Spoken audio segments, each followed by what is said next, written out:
올해를 잘 마무리해야지 내년도 준비도 매끄럽습니다. 25년도 정책 자금 준비 지금부터 시작해야 됩니다. 오늘 영상에서는 재무적인 체크 포인트부터 비재무적인 준비 사항까지 꼭 알아야 할 핵심만 딱 정리해 드릴게요. 먼저 재무적인 부분부터 체크해 볼게요. 우선 매출 목표를 마지막으로 점검해 보세요. 매출은 진짜 너무나도 중요합니다. 정책 자금 받을 때도 성장률이 큰 영향을 미쳐요. 그러니까 올해 며칠 남지 않았지만 정말 작년보다 조금 낮거나 비슷하다면 조금이라도 높게 내년도 매출을 끌고 와서라도 자꾸 25년도로 넘어가는 게 유리합니다. 그런데 터무니없게 낮다면 차라리 매출을 더 이상 멈추고 25년도 초에 매출 반영을 검토하세요. 두 번째로는 영업 관리인데요. 매출도 중요하지만 영업 이익 관리도 놓치면 안 됩니다. 고정비용, 변동비용을 잘 체크하고 특히 가지급금이나 가수금은 악영향을 끼쳐요. 월별로 꼭 내역을 정리해두세요. 이거 무조건 자금 신청 과정에서 기관에서 내역 공개하라고 합니다. 꼭 미리미리 정리해놓고 근거를 만들어 놓으세요.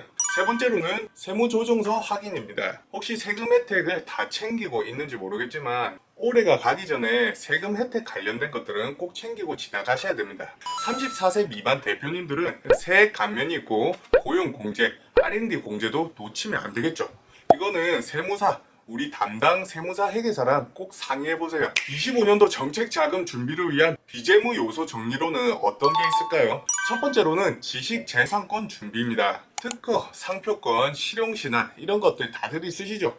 없으면 지금부터라도 바로 준비하세요. 특히 기술 특허를 활용하면 IP 담보대출 같은 것도 가능하니까 꼭 챙겨보시고요. 두 번째로는 ISO 인증 확보입니다. 요즘은 ESG 경영이 대세잖아요. 그러니까 ISO 14001, ISO 45001 같은 인증을 갖고 있으면 가산점이 들어가요. 세 번째로는 기업 인증 취득입니다. 여기서 말하는 인증은 ISO를 제외한 또 나머지 인증들인데요.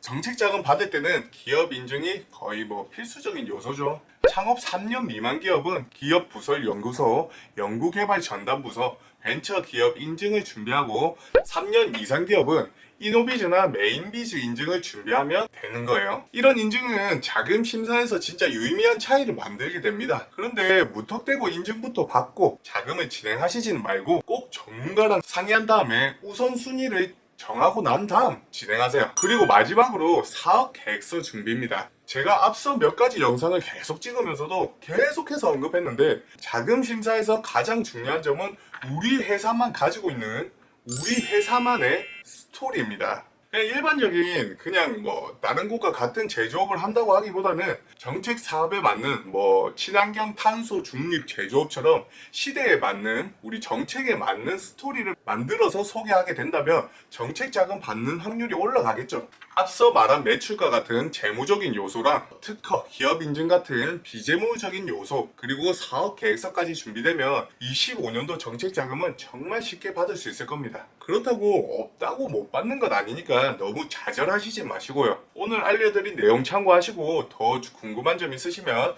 댓글 또는 댓글란 상담 신청을 통해 문의주세요. 다음 영상도 기대해주세요.